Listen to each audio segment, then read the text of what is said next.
La disparition de 7 scouts durant l'été 1995 a longtemps été l'un de ces événements que la France a préféré reléguer dans une zone grise de la mémoire collective.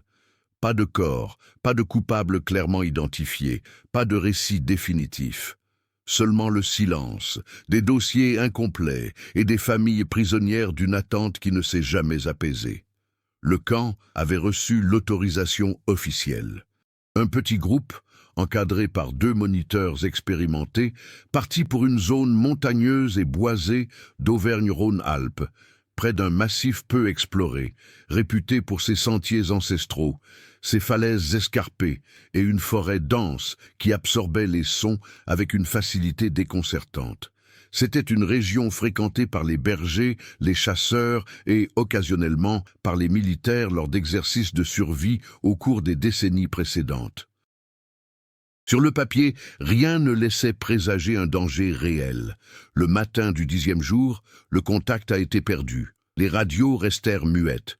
Le point de rendez-vous convenu ne fut jamais atteint. Des hélicoptères de la gendarmerie survolèrent la zone pendant des jours, puis des semaines.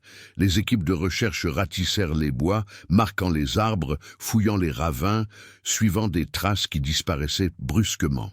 Elles trouvèrent des sacs à dos vides, une tente à moitié brûlée, des empreintes qui ne menaient nulle part. Aucune trace de lutte, aucun corps, aucune explication satisfaisante. L'affaire a été officiellement classée 3 ans plus tard, qualifiée de disparition en milieu hostile avec de multiples hypothèses non confirmées.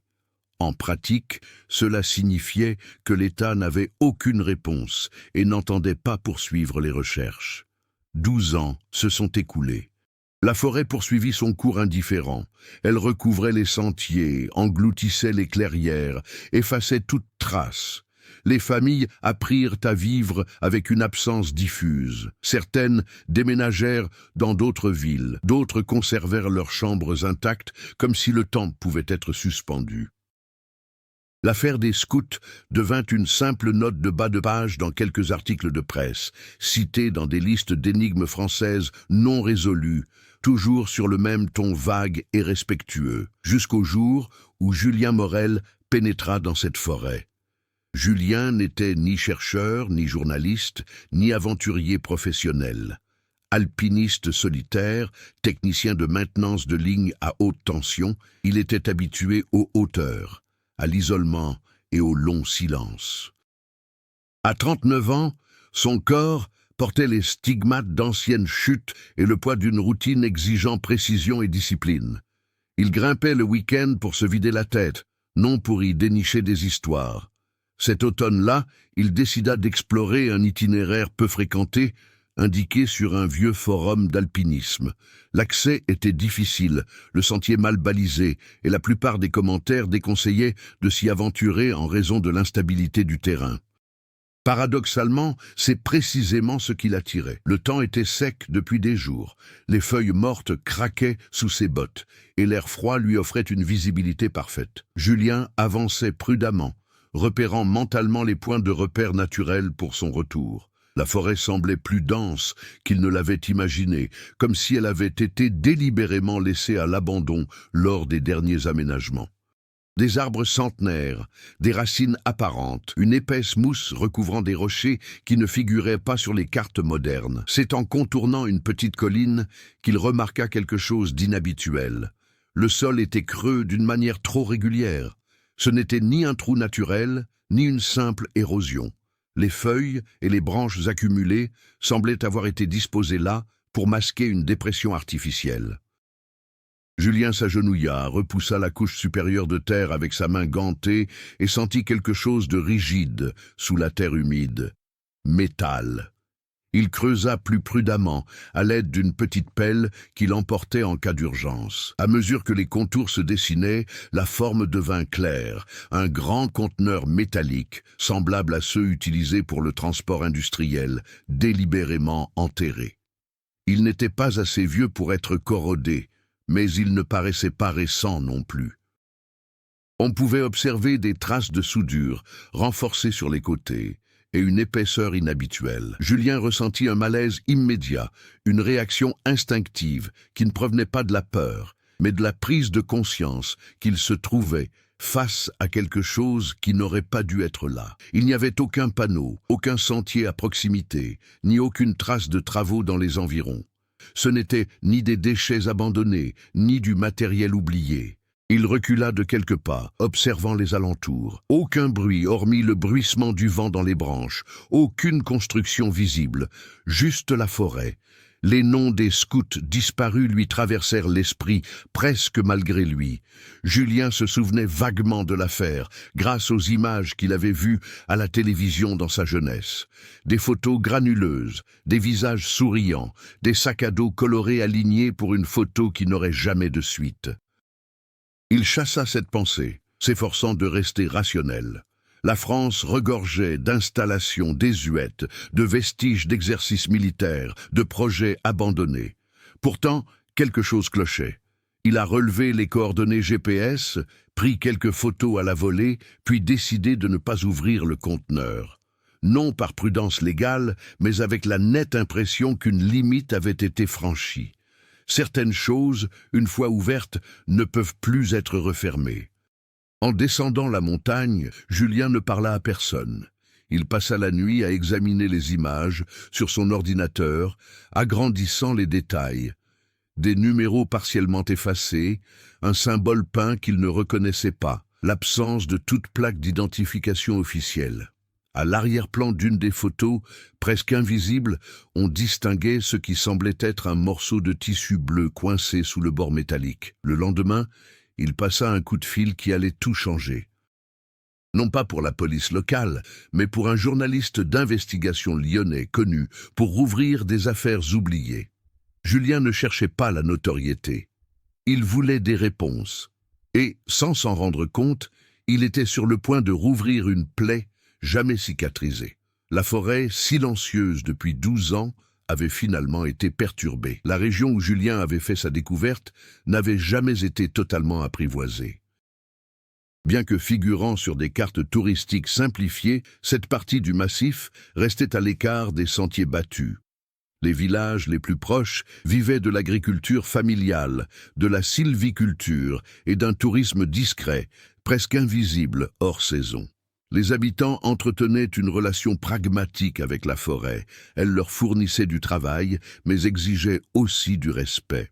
Certains endroits étaient tout simplement évités, sans explication détaillée, comme si le silence faisait partie du pacte collectif. Julien retourna sur les lieux 3 jours plus tard, animé cette fois d'une prudence accrue. Il ne creusa pas plus profondément.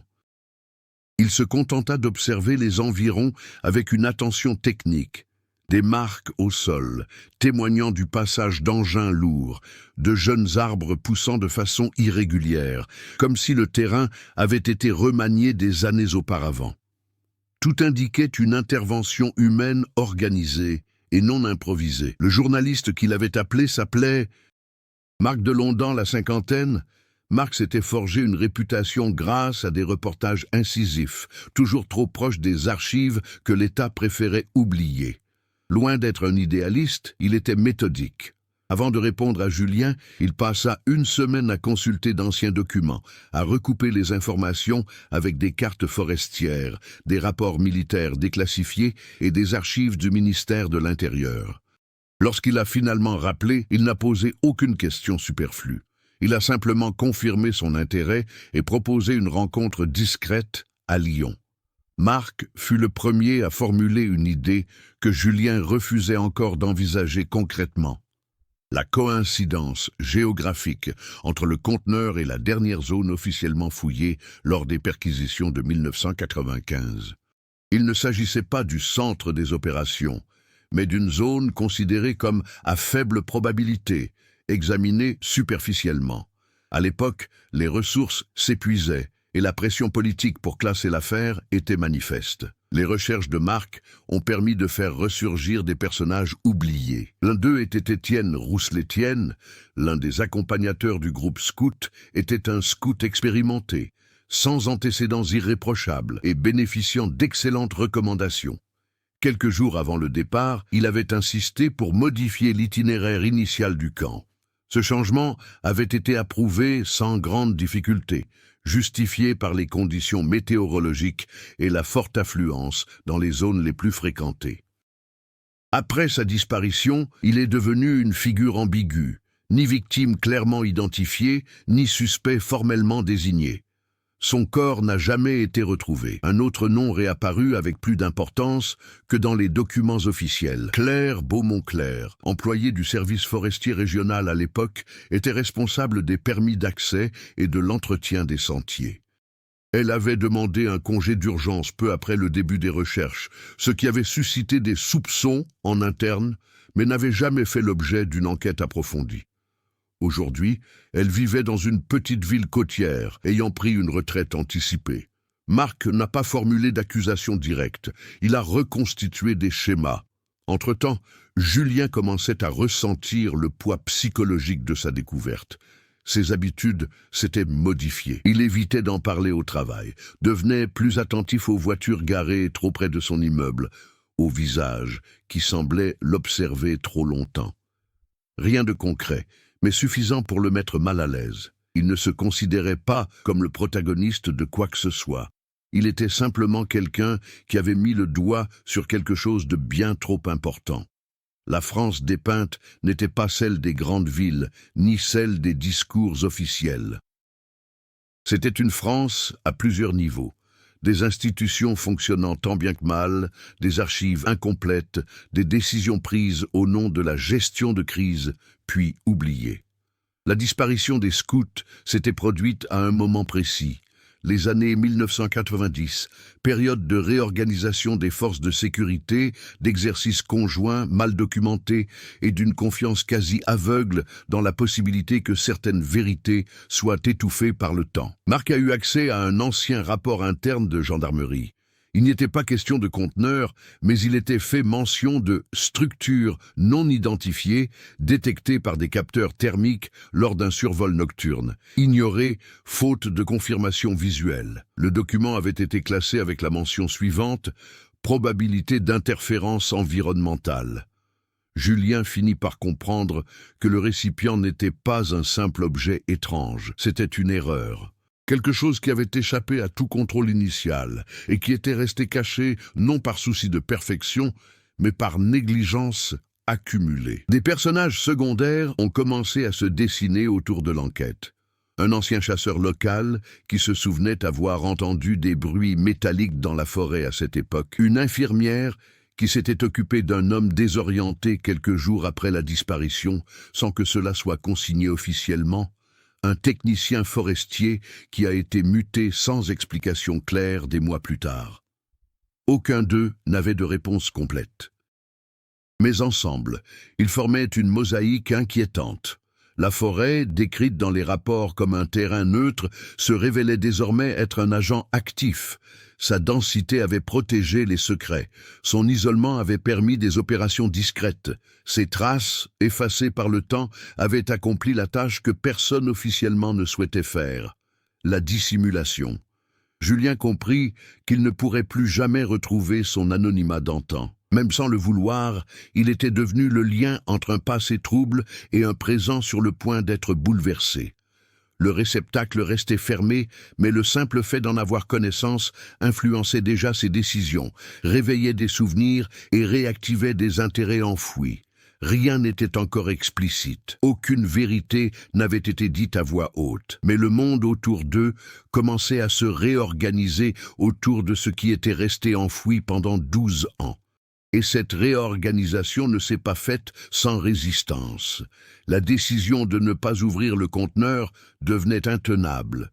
Julien avait l'impression que chaque jour d'attente alourdissait l'objet, non pas physiquement, mais symboliquement. Le simple fait qu'il reste enterré maintenait tout en suspens. L'enquête informelle de Marc, les souvenirs fragmentaires des témoins, les soupçons qui tournaient désormais autour de noms et d'institutions.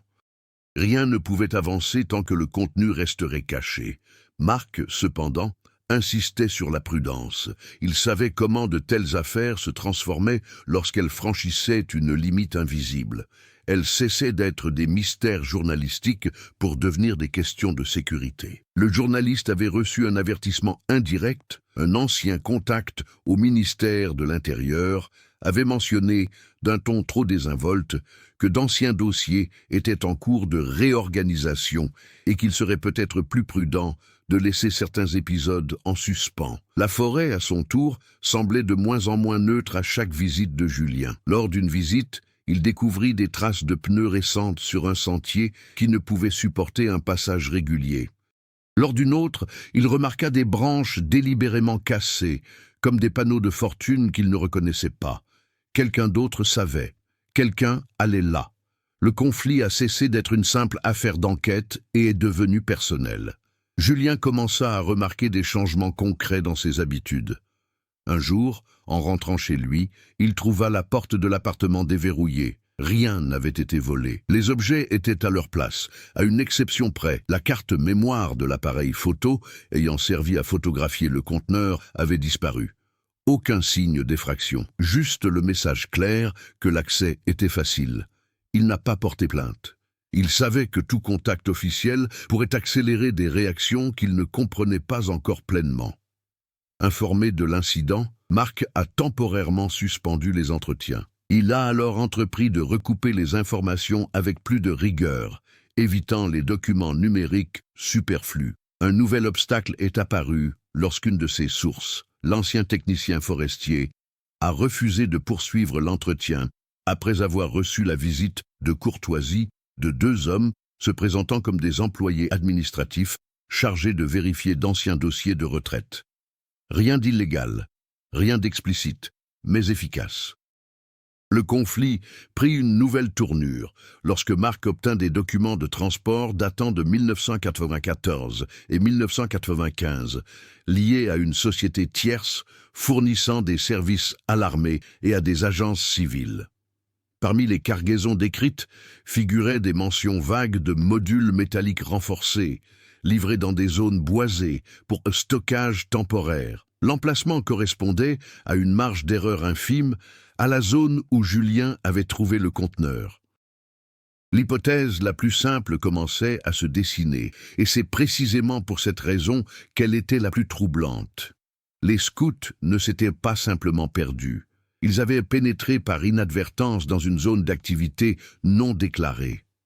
La suite des événements demeura obscure, mais le silence qui suivit laissait présager que quelqu'un avait opté pour le confinement plutôt que pour le sauvetage. Julien s'opposait à cette conclusion. Non par naïveté, mais parce qu'il en comprenait toute la portée. Si elle était juste, elle impliquait non pas une erreur isolée, mais une série de décisions conscientes. Des gens qui avaient choisi de ne pas chercher, de ne pas ouvrir, d'enfouir. La pression s'intensifia lorsque Marc reçut une enveloppe sans adresse d'expéditeur. À l'intérieur, il n'y avait qu'une copie d'une vieille carte de la forêt avec une marque rouge près de l'emplacement du conteneur. Au verso, une phrase manuscrite « Certains endroits n'ont jamais été destinés aux enfants ». Il n'y avait pas de signature, il n'y avait pas de menace directe. Mais le message était sans équivoque. Julien commença à mal dormir. Pendant plusieurs semaines, il évita la forêt, cherchant à retrouver un semblant de normalité. Mais le conflit ne s'apaisa pas. Au contraire, il progressa en son absence, s'insinuant dans ses décisions, ses silences et ses absences. Un nouveau personnage a fait son apparition de manière inattendue. Luc Bernard Luc, ancien officier de logistique militaire, est aujourd'hui propriétaire d'une petite entreprise de transport. Son nom figurait dans les documents analysés par Marc. Contacté, Luc a accepté de parler, non sans enthousiasme, mais par épuisement. Il n'a pas confirmé son implication directe, mais a laissé échapper une phrase révélatrice. À l'époque, personne ne demandait ce qui était stocké, seulement où et pour combien de temps. Ce témoignage a changé la donne. Il ne s'agissait plus seulement de découvrir le contenu du conteneur, mais de comprendre pourquoi il y était resté si longtemps. S'il s'agissait d'un dispositif temporaire, pourquoi ne l'avait-on pas retiré? S'il était dangereux, pourquoi n'avait-il pas été officiellement mis en quarantaine? Les réponses possibles convergeaient vers la même conclusion troublante. Le conteneur n'était pas qu'un simple espace de stockage, c'était une solution. Julien comprit que sa situation avait changé. Il n'était plus celui qui avait fait une découverte par hasard. Il était devenu un élément perturbateur dans un système qui fonctionnait imparfaitement depuis des années. Et les systèmes de ce genre ont tendance à se protéger. Le conflit prit une tournure inattendue lorsque, par un matin pluvieux, Julien découvrit sa voiture avec un mot accroché à l'essuie-glace. Aucun mot, juste un simple symbole, dessiné au stylo noir, le même qu'il avait vu, effacé, sur le côté du conteneur. Le message était clair, le conflit était bel et bien engagé. Les forces en présence se déplaçaient désormais en étant conscientes les unes des autres. La forêt n'était plus un simple décor, elle était devenue un territoire disputé. Et Julien, qu'il le veuille ou non, se trouvait au cœur de ce différend. Rien n'avait encore été révélé, mais tout était déjà menacé. L'avancement de l'enquête a révélé des fronts parallèles que Julien n'aurait jamais imaginés. Chaque nouvelle information semblait avoir un prix, non pas financier, mais de visibilité. Les intrigues secondaires se sont développées naturellement, intimement liées aux conteneurs, aux éclaireurs et aux décisions prises en silence pendant 12 ans. Marc entreprit de travailler simultanément sur 2 pistes d'enquête. La première, publique quoique discrète, consistait en une réévaluation journalistique de la disparition de 1995. Il demanda officiellement la réouverture des archives, en utilisant des mécanismes juridiques peu connus et en exploitant des failles administratives permettant d'accéder aux documents archivés sans justification formelle de secret permanent. Le processus fut lent, mais il fit sensation. Les institutions n'apprécient guère les questions enregistrées. La seconde piste de recherche était d'ordre personnel. Marc entreprit de retrouver les familles des scouts, non pas pour les interroger, mais pour comprendre comment l'État avait géré les suites de leur disparition. Il découvrit des anomalies troublantes, des indemnisations versées de manière inégale, des courriers standardisés comportant des erreurs de date, des promesses de nouvelles recherches jamais tenues. Dans 2 cas, des parents qui avaient insisté pour porter plainte firent l'objet de contrôles fiscaux quelques mois plus tard. Des coïncidences difficiles à prouver, faciles à ignorer. Julien, de son côté, était confronté à une intrigue secondaire plus intime et silencieuse. Il commença à s'interroger sur ses propres motivations. En théorie, il aurait pu prendre ses distances. Il n'avait aucun lien de parenté avec les victimes. Aucune obligation morale formelle ne l'entourait. Pourtant, il se sentait lié à cette affaire. Non par héroïsme, mais par un sentiment de responsabilité indirecte qui le mettait mal à l'aise. S'il savait, il ne pouvait pas faire comme si de rien n'était. Cette tension intérieure se manifestait par de petites décisions. Il commença à noter son emploi du temps, à éviter les routines prévisibles, à partager sa position avec un ami de confiance lorsqu'il devait retourner en forêt. Non pas parce que quelqu'un l'avait explicitement menacé, mais parce que l'absence de menace claire était, paradoxalement, plus troublante. Une autre intrigue secondaire a pris de l'ampleur lorsque Marc a localisé Claire Beaumont, l'ancienne employée forestière, a accepté de témoigner sous couvert d'anonymat absolu. L'entretien s'est déroulé dans une ville côtière du Sud, loin de la région de la disparition. Claire n'a fait aucune révélation directe, mais elle a confirmé un point essentiel. En 1995, elle avait reçu des ordres verbaux lui interdisant l'accès à certaines zones de la forêt sous prétexte de travaux d'entretien technique. Aucune de ces restrictions n'a été consignée officiellement. Elle a décrit une atmosphère étrange durant cette période.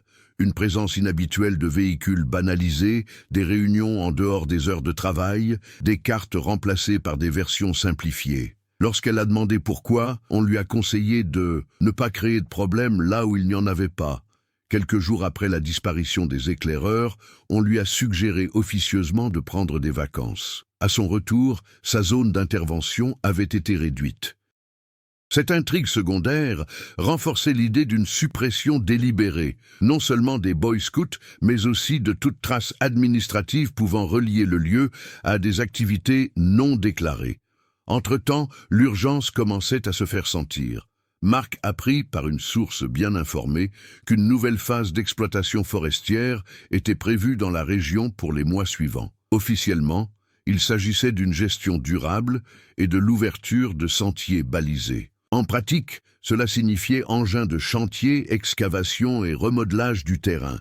Si le conteneur était encore sur place, il pourrait être enlevé ou détruit sans éveiller les soupçons, sous prétexte de travaux. Le temps a cessé d'être un allié silencieux et est devenu un adversaire actif.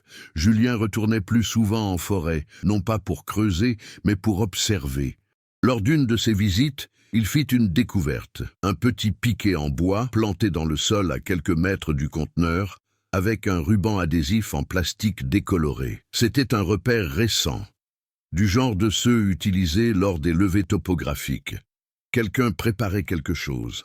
Parallèlement, une intrigue poignante a émergé du côté des familles des scouts.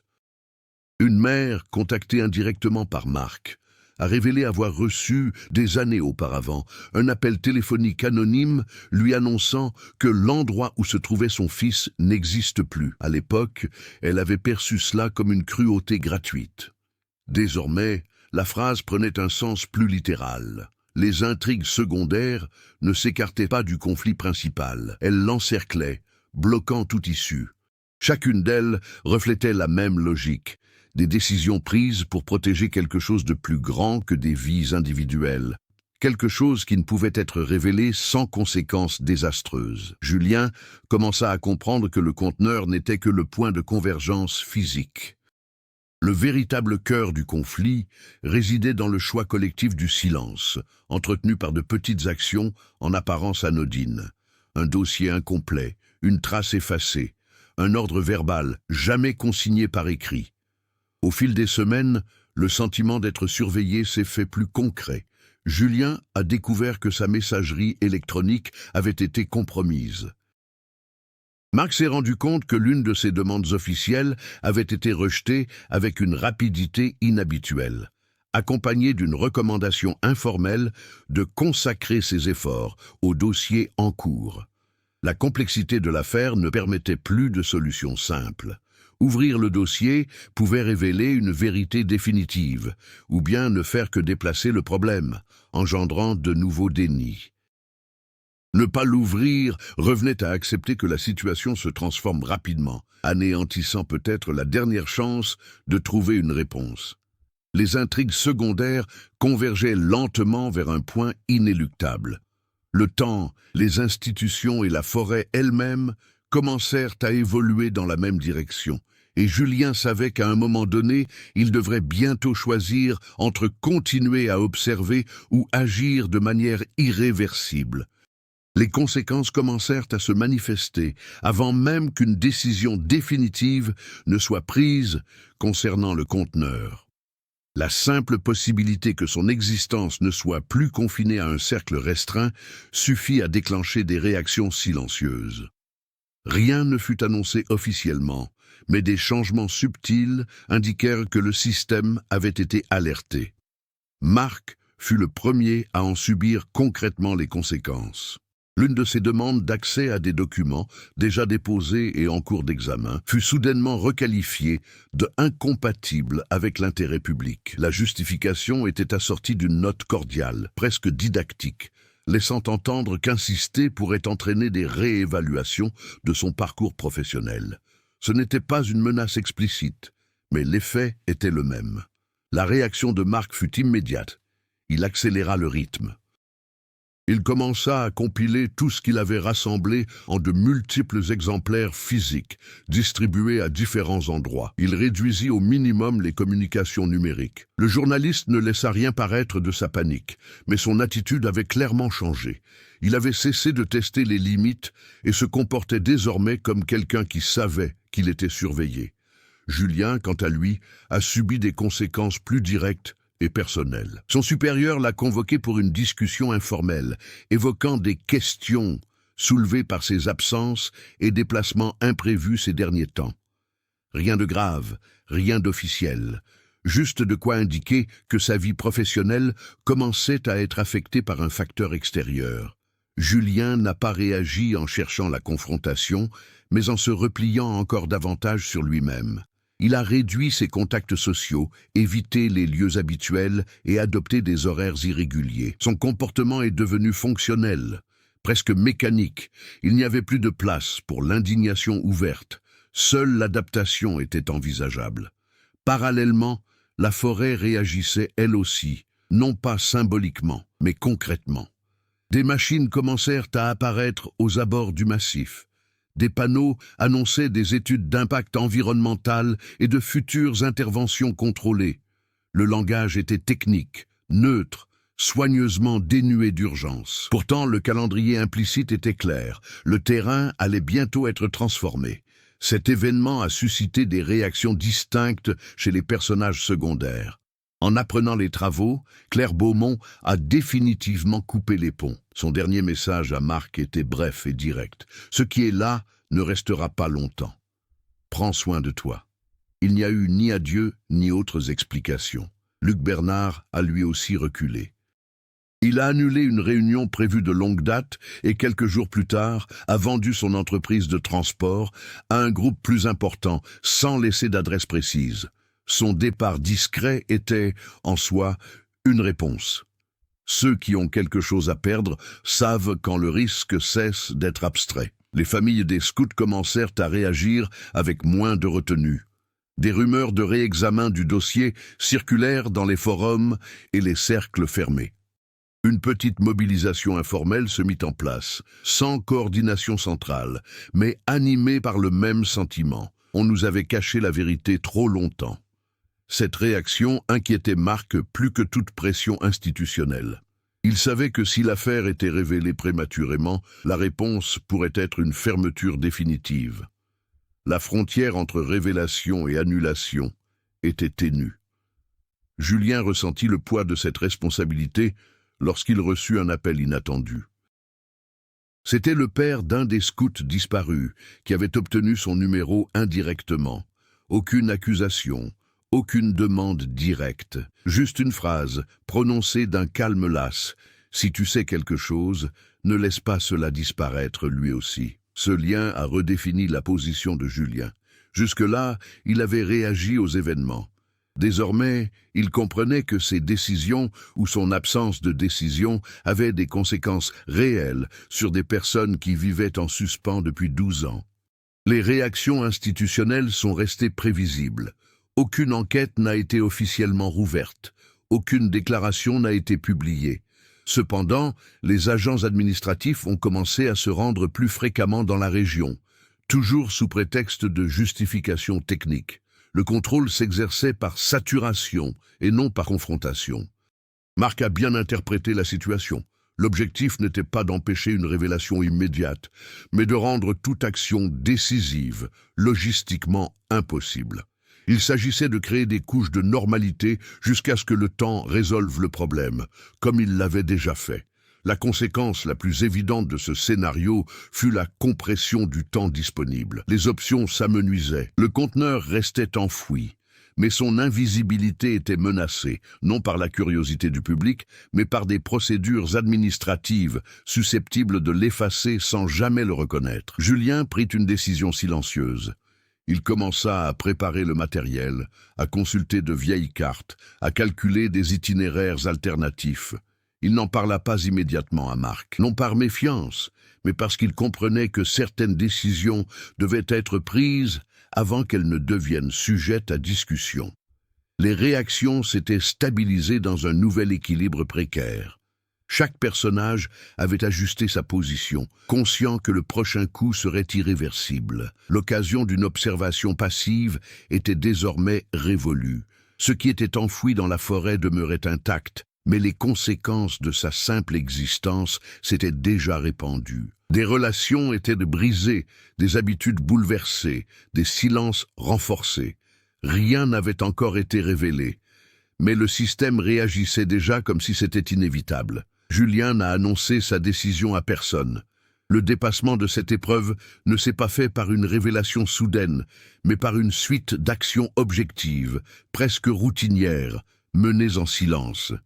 Il a réorganisé sa vie pour réduire ses dépendances et ses incertitudes, se ménageant ainsi un espace mental et logistique pour l'avenir.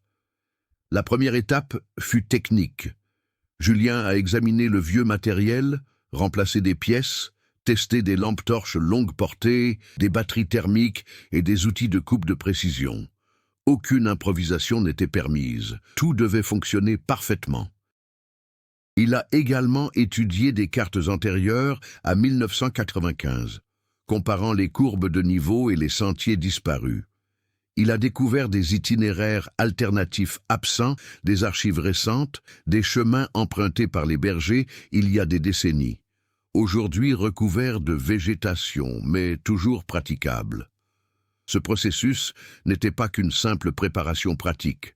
C'était une façon de reprendre le contrôle. Pendant des semaines, Julien avait réagi aux stimuli extérieurs. Désormais, c'était lui qui menait la danse. Sa maturité émotionnelle s'est manifestée dans sa façon d'appréhender la peur. Auparavant diffuse et paralysante, elle était désormais précise.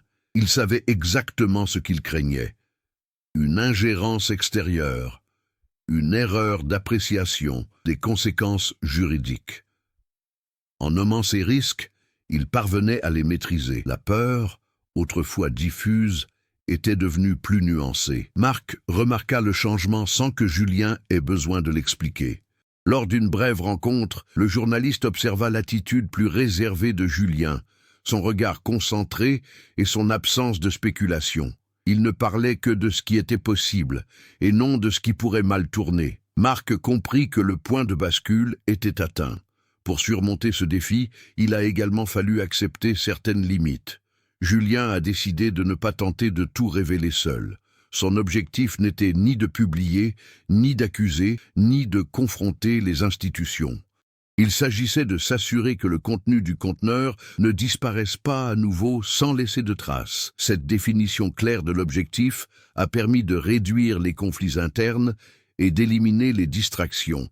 Il avait prévu des redondances, des copies physiques de cartes, des notes manuscrites, des messages codés.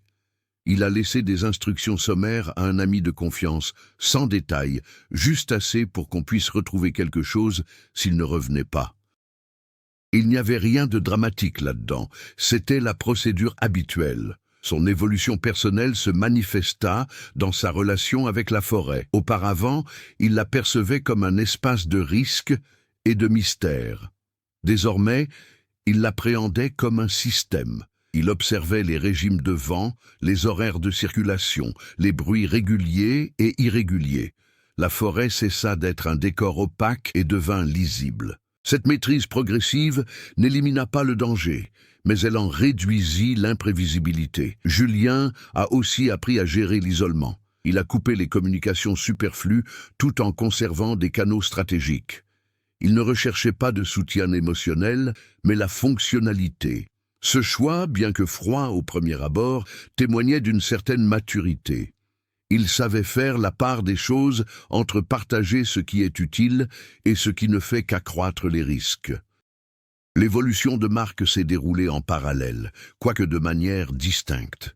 Le journaliste a abandonné l'idée d'un reportage d'envergure et immédiat.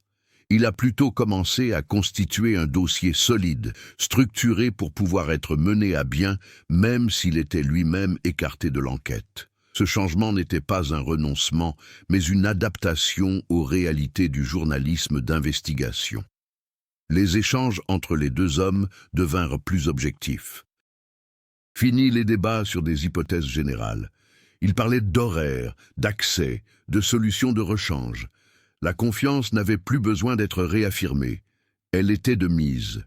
Julien testa son endurance lors de brèves incursions nocturnes, s'approchant du conteneur sans se faire remarquer. Lors d'une de ses visites, il confirma que la zone était surveillée par intermittence. La surveillance n'était pas constante, mais la présence était suffisante pour dissuader les curieux. Cela conforta son analyse. Il restait une chance, mais elle s'amenuisait. Le triomphe final fut silencieux et intérieur. Julien accepta qu'il n'en sortirait pas indemne, quel que soit le résultat. S'il réussissait, il devrait affronter des conséquences juridiques et personnelles. S'il échouait, il porterait le poids d'être passé trop près du but pour faire marche arrière. Cette acceptation dissipa toute hésitation restante. Il ne se voyait ni comme un héros, ni comme une victime. Il se voyait comme quelqu'un dans une situation précise, à un moment précis, avec un choix qu'il ne pouvait déléguer. Cette lucidité fut la véritable évolution. Au terme de ce processus, Julien avait changé. Plus de réactions impulsives, plus d'hésitation. Ses actes étaient mesurés, sa présence discrète, ses décisions fermes. Il ne recherchait pas la confrontation, mais il ne l'esquivait pas si elle se présentait. Les préparatifs étaient terminés. La suite exigerait non pas davantage de croissance, mais une mise en œuvre efficace. La préparation finale ne s'est pas faite d'un seul coup, mais par étapes successives, chacune éliminant les dernières incertitudes. Julien savait que toute action directe n'aurait de sens que si toutes les variables possibles étaient recensées. Il n'y avait pas de place pour l'improvisation émotionnelle. Seule l'exécution comptait. Les intrigues secondaires commencèrent à se dévoiler presque sans bruit. Marc acheva le dossier et le fragmenta en parties indépendantes, chacune ayant sa propre signification. Une copie fut remise à un collègue de confiance à Paris, une autre envoyée physiquement à l'étranger, sous le prétexte banal d'anciens documents journalistiques.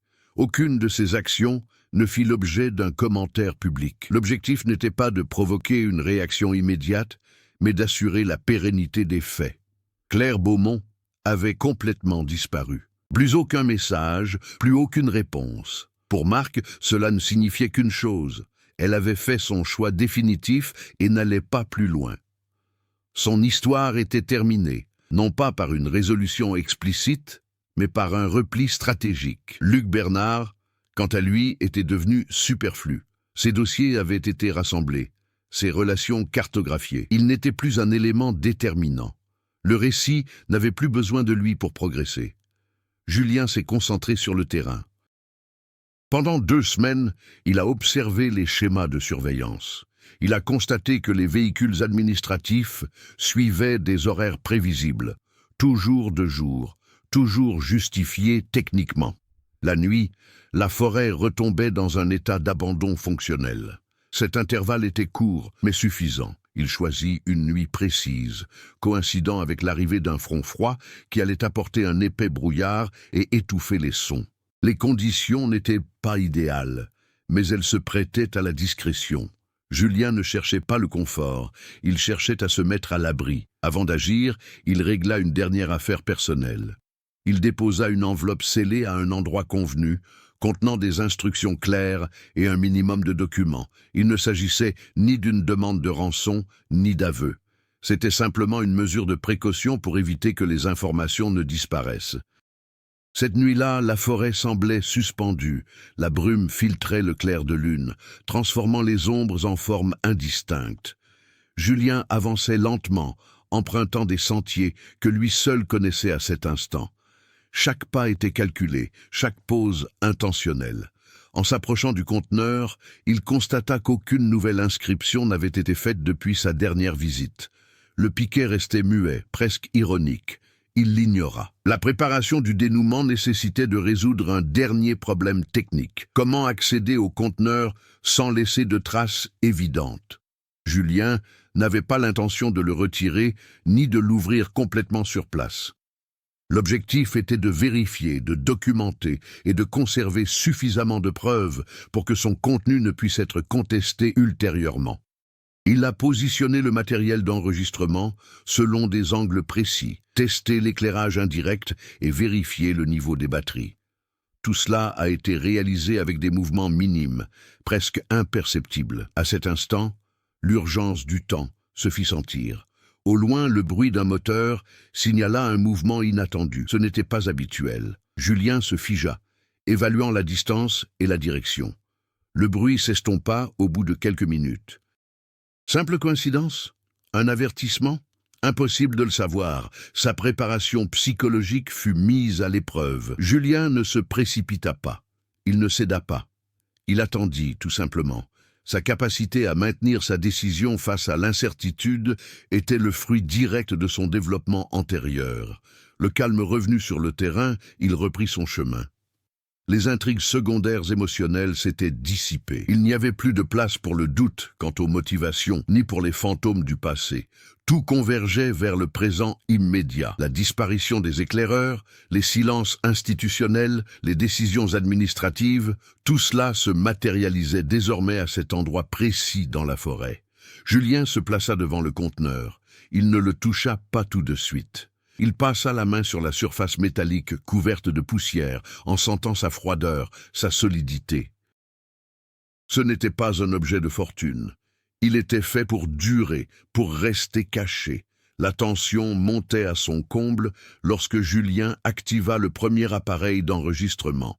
La faible lumière révéla des détails insoupçonnés, des chiffres presque effacés, des couches de soudure renforcées, des traces d'ouvertures antérieures. Quelqu'un était passé par là, non pas pour enlever quoi que ce soit, mais pour vérifier. Ce détail changea la nature des événements à venir. Il ne s'agissait pas d'une découverte révolutionnaire, mais de quelque chose qui avait été délibérément maintenu, sous silence. Julien savait qu'à partir de cet instant, toute action serait irréversible. Impossible de rendre au conteneur son anonymat complet. Même s'il était refermé, même si personne ne s'en apercevait immédiatement. Les préparatifs étaient terminés. La prochaine étape ne serait pas une question de prudence, mais de révélation. Julien commença l'ouverture avec des mouvements précis, presque chirurgicaux. Il n'utilisa ni force excessive, ni outils bruyants. Le point d'accès existait déjà. Une couture latérale renforcée, ressoudée après avoir été ouverte par le passé. Cela confirmait ses soupçons. Le conteneur n'avait pas seulement été enterré, il avait été revisité. Le métal a lentement cédé. L'air qui s'échappait n'avait aucune odeur de décomposition, comme Julien l'avait craint. Il était sec, neutre, préservé. Cela indiquait un isolement délibéré, un contrôle environnemental minimal. Ce n'était pas un tombeau improvisé. L'ouverture révéla un intérieur fonctionnellement organisé. Des boîtes en plastique scellées, des supports métalliques, des étiquettes codées. Rien de chaotique, rien qui puisse évoquer un accident. Ce qui choqua Julien, ce n'était pas la présence de restes humains à proximité immédiate, mais leur absence. Il a avancé la lumière. Au fond du conteneur, il trouva ce que personne n'avait cherché depuis 12 ans. Un compartiment secondaire dissimulé derrière une cloison amovible. À l'intérieur, 7 sacs à dos. C'étaient des sacs à dos de scouts, usés mais reconnaissables. Chacune portait un nom, cousu à la main. À l'intérieur, des effets personnels soigneusement emballés, carnets, cartes pliées, boussoles, photographies. 2 d'entre elles contenaient des journaux intimes, brutalement interrompus durant la même période. Aucune trace de violence directe, aucune explication simple. Julien ressentit l'impact physique de la découverte, mais il ne se laissa pas paralyser. Il documenta tout, il prit des photos, filma, catalogua. Je savais que la valeur de cette découverte résidait dans les preuves et non dans l'émotion. C'est alors qu'il a découvert la deuxième couche de vérité. Parmi les boîtes se trouvaient des chemises imperméables avec des tampons officiels décolorés. Des rapports techniques décrivant une expérience de logistique de confinement environnemental. Ce projet, mené en partenariat entre les secteurs civils et militaires, visait à tester un système de stockage temporaire de matériaux sensibles dans des zones reculées, utilisant des conteneurs enterrés comme solution d'urgence. Rien d'illégal, aucune paperasse. Le problème venait de la date. Les rapports ont confirmé qu'en juillet 1995, il y avait eu un faille de sécurité imprévu. Un groupe de civils non autorisés avait accédé à la zone d'essai. La recommandation initiale était une évacuation immédiate et un sauvetage encadré. Cette recommandation a été rejetée. Le document suivant ne laissait place à aucune interprétation. Le risque d'exposition dépasse le risque humanitaire. Procéder au confinement total. La zone sera neutralisée administrativement. Julien comprit à cet instant. Les éclaireurs ne sont pas morts là-bas. Ils étaient supprimés. Ils ont été transférés dans un lieu temporaire sous prétexte de sécurité. Le conteneur n'avait pas été construit pour les cacher, mais pour conserver tout ce qui prouve leur présence. Les sacs à dos, les disques, les cartes, tout ce qui contredisait la version officielle d'une disparition accidentelle. Leur destination finale n'était pas le conteneur, mais le silence, oui. Avant que Julien n'ait pu pleinement assimiler la révélation, un bruit brisa le silence de la forêt. Des pas, des voix étouffées, des lumières qui approchaient. Ce n'était pas une coïncidence. Julien ne s'est pas enfui. Il a partiellement refermé le conteneur, laissant intactes les inscriptions internes, et a retiré les principaux appareils d'enregistrement. Il n'a emporté que l'essentiel. Le reste a été documenté. Il bifurqua sur la route alternative, avançant à une allure maîtrisée. Derrière lui, des voix se firent plus distinctes. Ce n'étaient pas des chasseurs, ce n'étaient pas de simples bûcherons. Le mouvement était trop coordonné. Lorsque Julien atteignit le point sûr, on entendait déjà au loin des sirènes. Non pas des sirènes d'urgence, mais des sirènes signalant une présence. La forêt était en train d'être reconquise. Quelques heures plus tard, Marc a reçu le matériel. Le rebondissement ne résidait pas seulement dans le contenu, mais dans l'implication ultime. L'État n'a pas seulement dissimulé les décès. Il les a étouffés.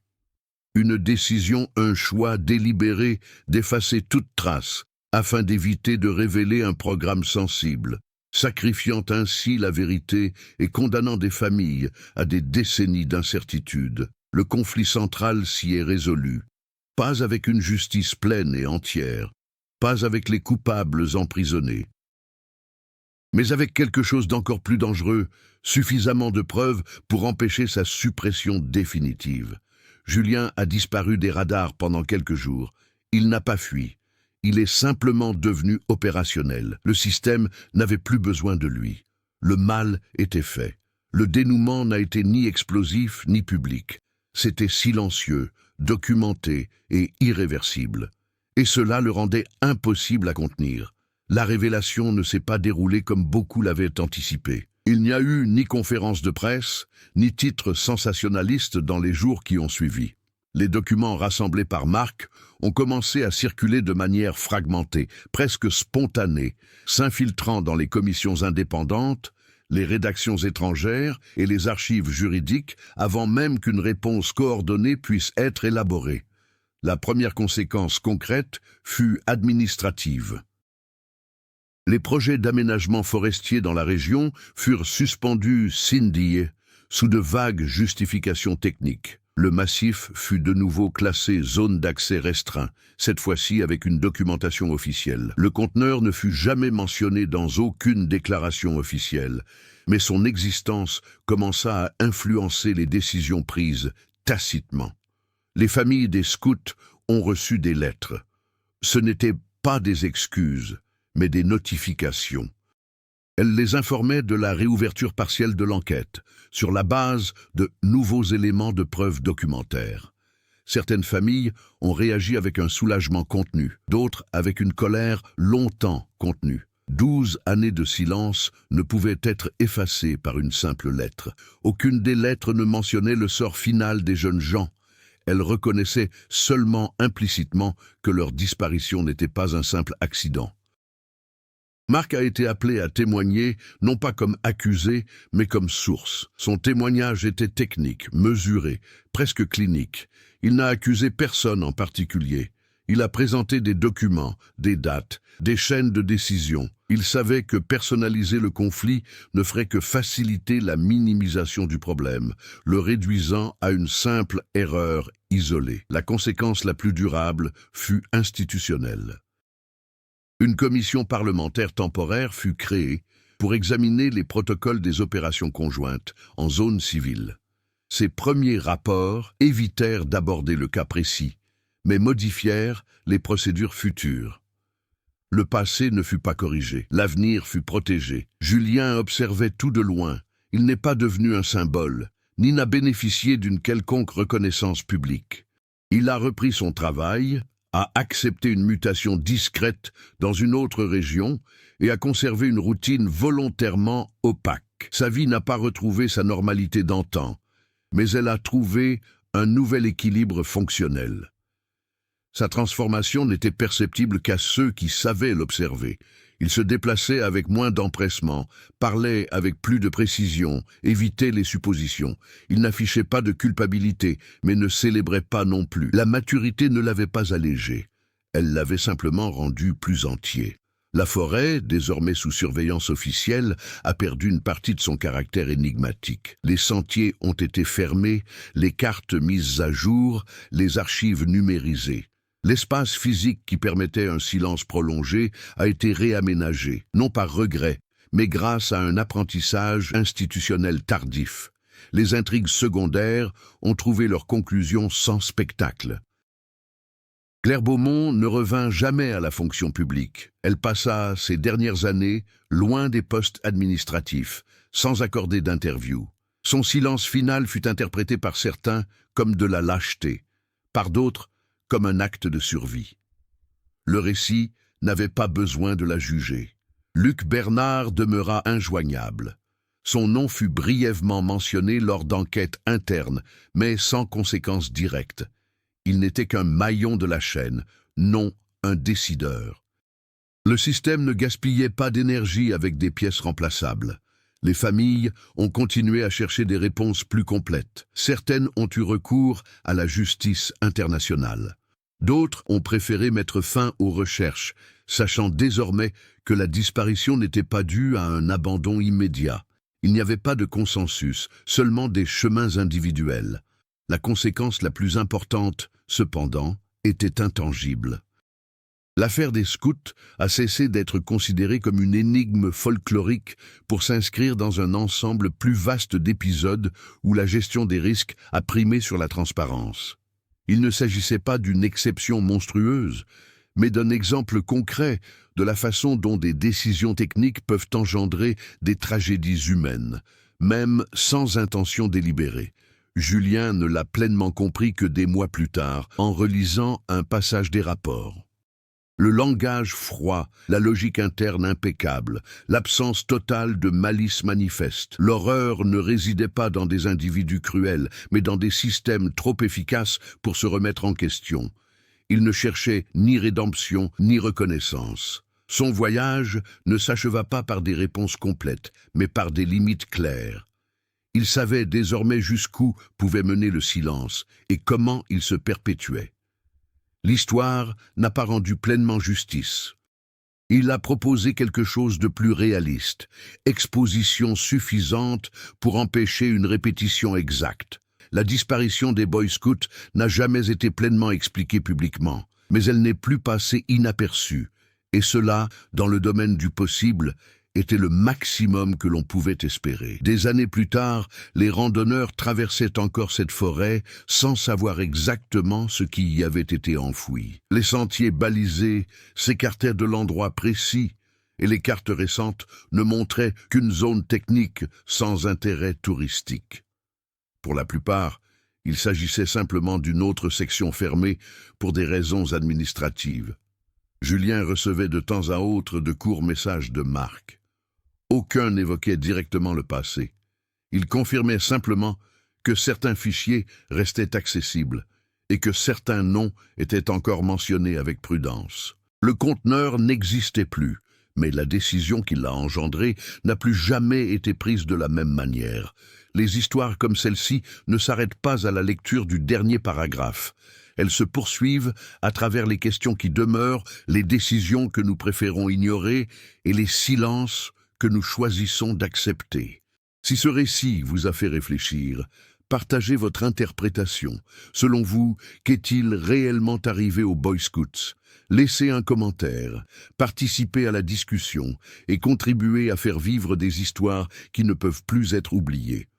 Et si vous appréciez les récits profonds, réalistes et axés sur l'investigation comme celui-ci, abonnez-vous à la chaîne pour se tenir au courant des nouvelles histoires qui contestent les versions officielles et explorer ce qui se cache derrière le silence.